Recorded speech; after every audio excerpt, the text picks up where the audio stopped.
This is the Chazen Global Business Forum, so obviously we're going to talk about the world today.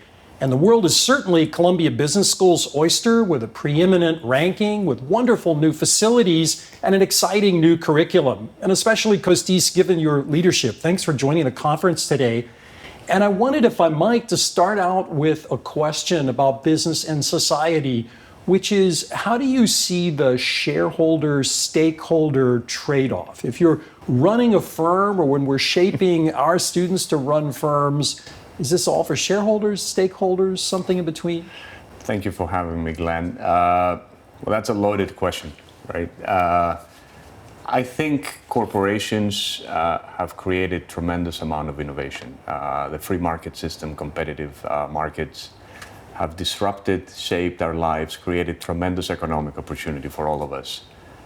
That opportunity at times have not been shared equally, I would say. And in some sense, businesses could probably play a bigger role in thinking about some societal issues. In part because I think we used to think that governments tend to take care of a lot of these things. And frankly, I think that governments are falling short in a lot of these areas. So maybe business leaders should start incorporating some of these aspects. And in particular, thinking about people, employees, their communities, their customers, retraining. You know, you and I have access to incredible healthcare, incredible opportunities, incredible education. We should try to sort of promote that throughout society. And I think that's an area where potentially companies could do that while being, what I would say, long-term optimal for shareholders. These are not bad things. Companies want to operate within thriving communities, right? Where people thrive, and both the people that work there and their own customers and the communities they operate within.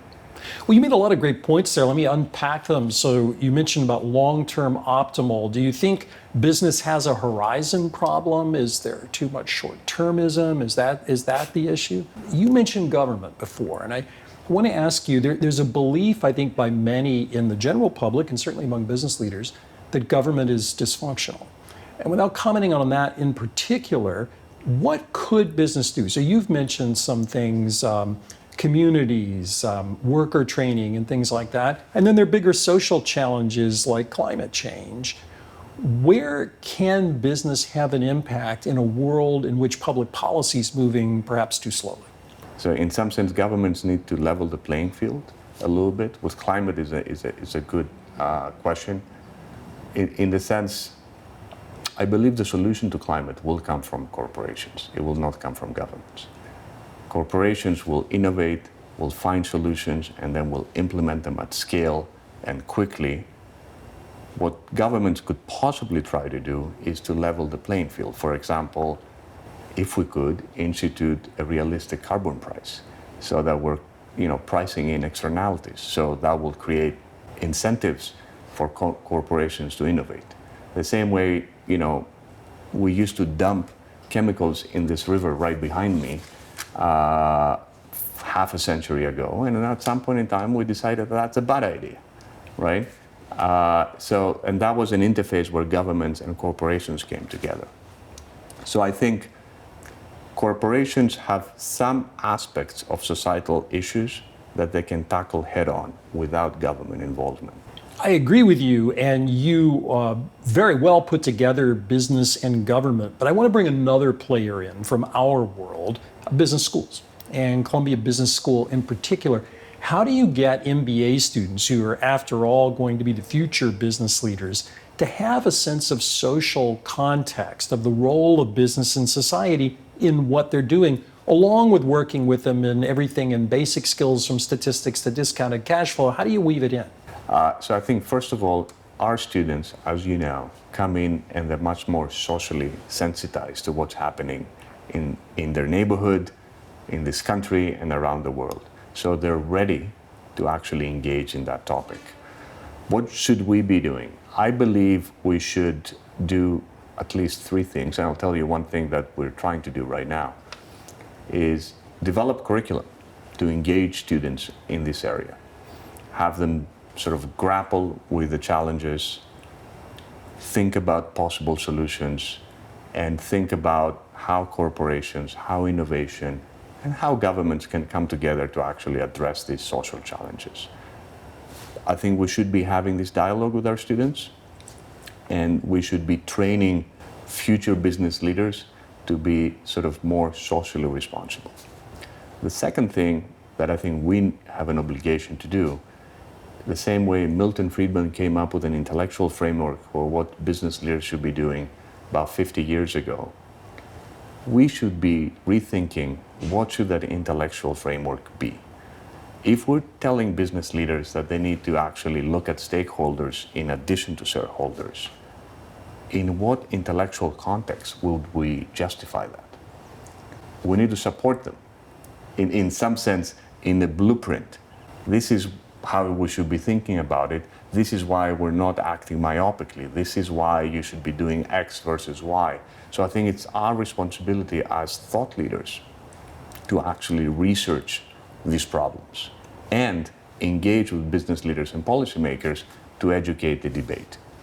Well, if I could just push you on that just a little bit. So starting first with curriculum and then thought leadership, what are the key things you'd like Columbia Business School, or for that matter, any top business school, to be doing to change the curriculum in this way? To me, I think of two things. One is we need to make sure that we head-on address some of these questions in the classroom. This could be challenges due to globalization, due to our system, due to, at some level, the heterogeneous opportunities that different people have in this country and in other countries. First of all, let's discuss all of these issues in the classroom. And the second thing is, let's identify frameworks, let's identify examples where either business leaders are doing incredible things, but better yet, what are frameworks so that when students leave from here, they're equipped on how to think about these questions, so they can influence the companies that they join, the companies that they will launch, and the companies that they will lead over time through these frameworks. And I think we should be doing the same thing with our alumni. We have 47,000 alums that they're somewhere in these incredible professional journeys, and we need to engage them in that dialogue. I want to take you also to the world of startups. We're very fortunate in our conversation at the Chazen Global Business Forum to have as a keynote speaker Chazen Visram. And Chazen's business, Happy Baby, became the dominant baby food brand, particularly for healthy baby food in the country. She's a wonderfully successful entrepreneur. She had her idea at the school, started business after. How do you see CBS as helping entrepreneurs tackle some of these broader social concerns while they're solving business problems for profit? Good, terrific. So entrepreneurship and innovation is a huge priority for all of us here at the school. Chazen's company is a terrific example where the more she succeeds, the better she does for society, right? Because that's a corporate solution and an innovation that really tries to address a societal challenge, healthy food for kids, etc. So there is a virtuous cycle over there. I do believe that companies, innovations, disruption, entrepreneurship will end up being part or the dominant part of solving these societal questions.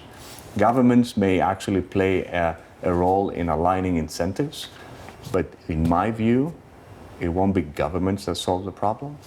It will be people like Chazen in coming up with that incredible idea. People like Ethan Brown that wanted to create plant-based meat so that we can solve both the meat problem but also climate change.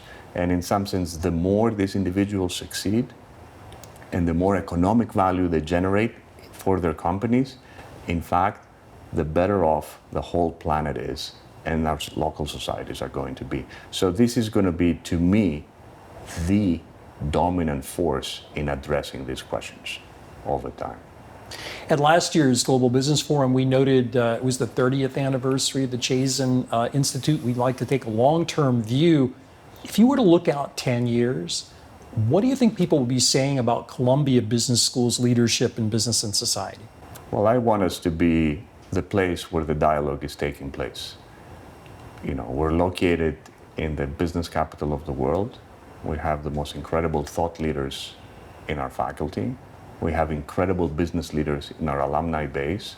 It should be the place where not only thought leadership is generating to help the debate, but also where people come in to discuss, debate, and exchange ideas, and hopefully changing agendas. It would be fantastic for us if 10 years from now we're recognized as one of the dominant forces in really changing the dialogue in that area. Well, that's a great place to leave it. Thanks for joining the forum today, Costis. Thank you very much.